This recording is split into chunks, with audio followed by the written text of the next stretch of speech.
Welcome to the Deep Dive. We're taking a fascinating look today at something we're seeing more and more in modern homes. This idea of the luxurious, semi-open living room. Right, the kind that flows almost seamlessly into a garden space. Exactly. And it feels like more than just, an aesthetic thing. It seems like a real shift in how we're thinking about our home. It really is. We're exploring how these designs, well, they go beyond just looking good. They seem to tap into something deeper, that sort of human desire to connect with nature. And that connection then influences how we actually live and feel in the space. Precisely, how it shapes our daily experience. Okay, let's really get into the nuts and bolts here. When we say semi-open in this context living room, garden, what does that actually mean? What are the key features? Well, think of it as intentionally dissolving the usual barriers. Instead of solid walls making a really clear separation, the focus is all on connection, both visually, what you see, and also physically, how you can move between the indoors and the outdoors. So architecture plays a big part. A huge part. Yeah. Certain features really enable this. Like those amazing floor-to-ceiling glass walls we see so often now. Exactly like that. Yes. And crucially, it's often not just fixed glass. We're talking about big sliding doors or even retractable wall systems. Right, the kind that practically disappear when they're open? Yes. So when they are open, that transition is almost imperceptible. Yeah. It makes the garden feel like a direct extension of your living room. So it stops the garden feeling like this separate thing you just look at from inside. That's the idea. It becomes part of the living space. Okay, now the word luxury can be a bit tricky sometimes in design. What makes these spaces luxurious beyond just being open? It's often a more subtle kind of luxury, I think. It's focused on the quality of the experience, maybe not so much on, overt displays. Okay. It comes through in the really thoughtful choice of materials, high quality stuff, and in that easy flow between areas. And also, importantly, the textures, rich textures that you want to touch, that engage your senses. Can you give us some sort of concrete examples? Like, what would that feel like if you were actually sitting in one of these rooms? Okay, so picture yourself maybe on a really beautifully made sofa. Maybe it's holstered in something tactile, like a deep velvet. Nice. The colors around you might be quite sophisticated, calming, neutrals perhaps. And then notice the flooring under your feet, maybe stone, maybe ceramic tiles, and how it just continues, same material, right out into the garden space. Ah, that continuity. Exactly. And the plants outside, it's not just random, it's usually quite intentional. Maybe a mix of structured planting near the house and then blending into something a bit wilder further out. So it's really a whole sensory package, not just what you see. Absolutely. Natural light is obviously key. It floods the space, connects you to the day. But the artificial lighting, the ambient stuff, is just as vital. How so? Well, you need carefully placed lights to create that warm, inviting feel in the evening, but without losing that visual link to the garden outside. It's a balance. And the gardens themselves, it sounds like they're designed to be actively, experienced, not just looked at. Yes, what's really compelling is when they integrate features that engage more senses. You might see vertical gardens bringing texture and life right up the walls. Oh, interesting. Or maybe oversized planters with fragrant herbs near the seating area. And water features, even small ones, like a reflecting pool or a little fountain. The sound can create such a sense of calm. So you get sound texture. Right, and the style can vary too. Some might feel lush, almost like a tropical jungle extension, while others might be more structured with specific paths, maybe gravel or stone. It really paints a picture of these being quite multi-layered spaces. Yeah. Okay, let's talk a bit more about the color palette and those textures you mentioned. How do they create that luxurious feel? The color schemes often feel quite curated, refined. You might see a base of calming neutrals, but then these deliberate pops of accent color. Like what kind of accents? Oh, maybe a deep sapphire blue in a cushion, or an emerald green in some artwork, perhaps touches of mustard yellow, or even gold in accessories. Okay. And the mix of textures is so important. You might have the natural roughness of linen next to a soft wool throw, or smooth leather against the organic feel of stone, or even concrete, but finished in a way that feels soft to the touch. So it's not flat. Not at all. The overall feeling is aiming for spaciousness, light, definitely, but with a real richness that comes from the quality of the materials themselves. Now, it sounds quite grand, but is this idea only for, massive houses with huge gardens, or can it work on a smaller scale? Oh, absolutely. The core principle of that connection is really adaptable. The size of the property isn't the main thing. So even with a compact backyard? Yes. That desire to blur the line between inside and out, you can definitely achieve that. And it makes the living room itself more versatile too. How do you mean? Well, with those flexible openings, it can easily shift. It can be a cozy little corner one moment and then open right up to become a much bigger space for entertaining that flows outside. So the design itself almost encourages a different kind of rhythm, a different way of using the home. I think it does, yes. These spaces seem to naturally encourage a slightly slower pace. Imagine waking up with sunlight filtering through the garden leaves, maybe hearing bird song. Throughout the day, you've got that constant visual reminder of nature. Then in the evening, the soft lighting, maybe the sound of water, it really creates a sanctuary. The living room becomes more than just a room you pass through. Exactly. It becomes a proper retreat. And the materials, you mentioned them before, they seem really central to creating that retreat feeling, that connection. They're fundamental, really. Natural materials, wood, stone, maybe rattan, even concrete when it's used thoughtfully. They bring this inherent texture, kind of grounding quality. And when you see that continuity we talked about, like the same wood floor inside continues as decking outside, or maybe matching stone paving. It really links them. It creates a really powerful sense of unity, of flow. Even just echoing colors, say. Picking up a color from your indoor cushions and the outdoor planting reinforces that connection. It's all about making it feel harmonious visually and texturally.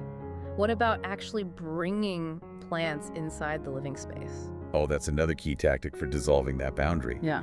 Tall indoor plants can act like a living bridge between the inside and the outside. Right. Using really big, oversized pots or letting climbing plants sort of trail indoors, it creates this wonderful feeling that the two spaces are merging. Softens the edges. Yes, it softens the architecture and just fills the interior with life and vibrancy. These sound like spaces that aren't static either, that they really evolve with the people living there. Definitely. The basic design provides the structure, sure, but it's the layering in of personal things, your books, your art, maybe some favorite textiles that makes it truly yours. Gives it personality. Exactly. And because the garden is such a core part, the whole space is always changing, isn't it? With the seasons, the light shifts, different things bloom. It's dynamic, it's alive. Now, beyond just looking and feeling great, are there other, maybe more practical benefits or well-being aspects? Oh, for sure. One obvious one is improved natural ventilation. When you can open things up so much, that can really help with indoor air quality. Good point. And we touched on it earlier, but those subtle sounds of nature, the birds, wind in the leaves, maybe that gentle sound of water, they can be incredibly calming. Some people call it ambient wellness. Ambient wellness, I like that. It just contributes to a very relaxed, but still sophisticated atmosphere. Great for hosting too. So if you had to sum it up, what's the sort of core philosophy driving this trend, this desire for these kinds of living spaces? I think at its heart, it's about living more intentionally, more elegantly, perhaps. It's a move towards prioritizing connection with nature, connection with your home environment, and maybe a connection with a more mindful way of being. It feels like a conscious choice to value, say, ease over excess, or comfort over clutter, and the kind of lasting beauty you get from natural things, rather than just chasing the latest trend. So it's a mindset as much as a design style. I think so, yes. It shapes the whole approach. You mentioned earlier how these spaces adapt to daily life. Could you maybe expand on that a bit? How does that actually play out for someone living there day to day? Well, one of the real joys is how easily the space can shift its mood and function. Imagine opening it all up first thing, letting in the morning light and the garden sounds while you have breakfast. Lovely. Then maybe mid-afternoon, it's a bright sun-filled spot for reading. And then in the evening, you adjust the lighting, maybe close it partly, and it becomes this cozy, intimate haven. Right. So because it's so flexible, the living room starts serving new purposes. Yeah. It might become your quiet place for yoga in the morning, or a perfect spot for an afternoon nap with fresh air blowing through. Can imagine that. Or maybe setting up for an intimate dinner that just naturally spills out into the garden on a nice evening. It really adapts to your personal rhythm. It sounds like it taps into something much deeper emotionally, not just the visuals. Absolutely. There's a real genuine sense of peace, I think, and satisfaction that comes from that constant visual link to greenery, to nature, hearing those subtle sounds. it can actually have a noticeable effect on our well-being, helping to calm the nervous system, maybe lift your mood a bit. Even with a small garden? Definitely. Even a small, well-designed patch of green just outside the living room can bring a surprising amount of balance and beauty into your day. It gives you that feeling of escape, of tranquility, but without actually leaving home. So when you walk into one of these spaces, these luxurious semi-open living rooms, what's the main feeling you get? What does it evoke? I'd say it's an atmosphere of understated sophistication. It comes from that restraint, the focus on quality materials, proportion, light. Not flashy. Not flashy, no. The garden isn't just tacked on. It feels completely integrated. It enhances the room but doesn't shout, you know? Yeah. There's usually an immediate sense of calm, of ease when you enter. Feels relaxing. Very. And I think that's why this whole approach is feeling less like a fleeting trend and more like a lasting lifestyle choice for people who really value that deeper connection with their environment. This has been incredibly insightful. So if we boil it all down, the key takeaway really is the profound positive impact you can have by intentionally, elegantly weaving nature into our living spaces using this kind of semi-open design. Precisely. It's about creating this seamless, enriching conversation between our indoor lives and the natural world just outside, and enhancing our well-being in really meaningful ways. Right. And with that thought, maybe we can leave you, the listener, to consider, how could you blur the boundaries between your own indoor and outdoor spaces, even in small ways? What shifts could you make that might fundamentally change your daily experience and maybe bring a greater sense of well-being? How the actual design of our homes can, really shape our day-to-day. We've gone through some really fascinating material that explores this idea of a semi-open living room, one that sort of flows right into a garden space. Right, that connection. Exactly. And our goal here isn't just to admire nice pictures. We want to understand how blurring those lines indoors and outdoors might actually lead to a richer, maybe deeper daily life. Yeah, definitely. We're hoping to give you some real food for thought today, maybe spark a few aha moments about how you connect with your own space, whatever it looks like right now. And what's really compelling in the sources we looked at is how this setup, this living room flowing into a garden, it fundamentally changes our relationship with nature at home. Changes it how, exactly? Well, it's much more than just having a nice view. It's about weaving nature right into the fabric of your daily life, your routines. Think about it. That constant visual link, the way the light changes throughout the day, maybe even catching the scent of jasmine drifting in. Okay, I see. So it's not just a weekend thing, escaping to nature. Precisely. It becomes this continuous kind of underlying part of your home story. The sources put it beautifully. It helps you build a stronger sense of place, of your own history within that home. Like the seasons changing outside, marking time inside. Exactly. The garden's changes become almost like, milestones in your own life. It really deepens that connection to where you live. Okay, so let's unpack this idea of the feeling that seems to pop up a lot in these sources. It's clearly not just about the view. No, not at all. There's this mention of freedom, a sense of flow maybe, because the barrier between inside and out is less rigid. Right. The material talks about how removing those solid walls creates a much more fluid space. You feel less hemmed in. And it even mentions the air feeling different, maybe a lighter mood, encouraging deeper breaths. Yeah, it's quite sensory. That's something, as the source says, you feel instantly when you walk into a space like this. It sounds really visceral, much more than just visual. Absolutely. And building on that feeling, that sense of freedom, is this idea the sources bring up, effortless luxury. Effortless luxury. Okay, what does that mean in this context? It sounds potentially expensive. Well, not necessarily in a monetary sense. The luxury here is more about a deep sense of well-being, contentment. It comes from integrating natural things that just feel good. So the luxury is in the connection. Exactly. Connection between the spaces, the materials used like textured walls, maybe a handcrafted vase, the indoors and outdoors, and ultimately, you and your environment. Yeah. It's the feel of natural textures, the calm of natural colors, the way light washes in from the garden. Little details matter then. A well-placed bench to catch the sun. Precisely those kinds of things. They contribute to this sense of ease, of belonging. It's not about flashy objects. It's about how the whole space supports you. Now, this is where I found it got really interesting. The sources suggest this kind of environment can actually change our habits, make us more aware. How so? Well, you might just find yourself naturally slowing down a bit, maybe opening doors more often, just to let the outside in, gravitating towards the light without even thinking about it. That makes sense. The environment nudging your behavior. Yeah. And the living room stops being just, the place you flop down in the evening or entertain guests. It becomes more fundamental. Right. The source says that living room isn't just for entertaining or relaxing. It becomes part of your lifestyle. It grounds you. It inspires you. It grounds you, it inspires you. It's like the space itself is subtly encouraging a different way of being. So what is it about this design that makes it so transformative? I think the sources point towards something quite timeless. Timeless how? Well, unlike, say, trendy colors or furniture styles that come and go, this approach is rooted in really basic things we connect with. Light, air, sound, natural textures. Things that don't go out of fashion. Exactly. They're constants. So a space designed around them naturally adapts. It works with the seasons. It even sort of evolves as you change over time. It doesn't feel dated quickly. It reminds me a bit of biophilic design principles, that inherent connection we have to nature. Very much so. It taps right into that innate human need to connect with the natural world and how good that is for us. So it's a different kind of luxury. One source called it a luxury that whispers, not shouts. I liked that. That's a great way to put it. It's less about showing off expensive things and more about the personal impact, right? The emotional effect the space has on you. Yeah, it's about how you feel when you first wake up or when you come home after a long day. Those little quiet moments in between. Like an invisible thread that weaves calm into your routine, as another source described it. That really resonates. Just catching a glimpse of green through the doorway could do that, couldn't it? Definitely. Did the sources give examples of how people actually describe this feeling? They did.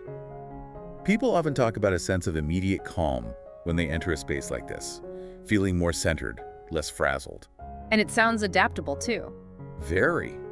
The semi-open design works with different moods, different energy levels, even if it's pouring rain outside. You don't feel totally cut off. Right. Maybe you just have the doors cracked open a little to hear the rain. You're cozy inside with a throw, but you're still connected. You're watching the garden respond to the weather. It's still part of the atmosphere. And what about imperfection? Does everything have to be perfect? Actually, no. And that's a key insight. The sources challenge that idea of sterile perfection. They celebrate the beauty of, a few scattered leaves on the patio, the way light changes, maybe stone that looks a bit worn, the smell of herbs. So it's about creating a living, breathing space, not a show home. Exactly. Not a static display. It sounds like these spaces almost invite you to create little rituals, comforting routines. That comes through strongly. The text mentions things like always making tea at a certain time because the light hits a spot just right. Or having a favorite chair with the best garden view. Yeah, exactly. It's like your habits start to sync up with the space, with the natural rhythms. Yeah. Which feels very grounding. And does this atmosphere affect guests too? Apparently so. The sources note a kind of natural ease when people visit, a welcoming feeling. People relax more easily. Seems like it. They're drawn towards the garden, they slow down. Conversations might feel more present, less rushed. So the luxury is shared then. It's in the experience. That's the idea. And it underlines that you don't necessarily need huge resources to achieve this feeling. It's more about thoughtful choices. Thinking about light, materials, airflow, where you look. Right. How does the inside relate to the outside? Fostering that supportive connection. It's interesting. The sources even suggest that living like this can make you sort of crave that connection elsewhere. You mean you start noticing how other environments make you feel? Yeah, you become more aware of how surroundings affect your mood, your focus, maybe even creativity. When your living room is so connected, every little sensory detail. A breeze, the light shifting. Right. It becomes part of your mental landscape, keeps you feeling present. Now, this direct garden link is obviously powerful, but what about people in apartments? Or without easy garden access? Do the sources offer any alternatives? That's a really important question. And yes, while the direct link is sort of the ideal described, the underlying principles are adaptable. Okay. The sources suggest focusing on things like maximizing whatever natural light you do have. Big windows if possible. Bringing in lots of indoor plants, that's huge. Greenery inside. Makes sense? Using natural materials, wood, stone, fabrics like linen or cotton. Even using nature-inspired art. or maybe sounds of nature. So finding ways to intentionally bring the elements of nature inside, even without the garden itself. Exactly. It's about that intention, finding ways to make it work for your space. I like how the garden is treated as more than just a backdrop in these descriptions. It's like an active participant. Yes, it's dynamic. It Yeah. responds to the time of day, the season, even your energy perhaps. Yeah. And the living room kind of mirrors that. Adapting whether you're having people over or just want quiet time. Right. And this whole way of living can apparently shift your priorities a bit. How so? You might start appreciating the quality of light more. Maybe become more selective about what you bring into your home. Less clutter. Letting the room breathe, as one source put it. Exactly that. Making space for quiet, for easy movement between inside and out. It sounds like it encourages a deeper appreciation for really small details. It does. Noticing the way shadows move, the sound of rain on the leaves, seeing one particular flower start to bloom. Slow living, but elevated, was the phrase used. Yes, I like that too. And what's really great is the emphasis on achievability. Right, it's not always about knocking down walls. No, it could be as simple as, say, changing a solid door to a glass one, rearranging furniture to face the window or the balcony, adding more plants, maybe just opening up an existing doorway more fully. If you found this video helpful or inspiring, don't forget to like, share, and subscribe to Interior Blockchain Studio for more expert design ideas, trends, and creative inspiration. Your support helps us bring you even more amazing content, so make sure to turn on notifications and stay updated with our latest uploads. Thanks for watching, and we'll see you in the next one.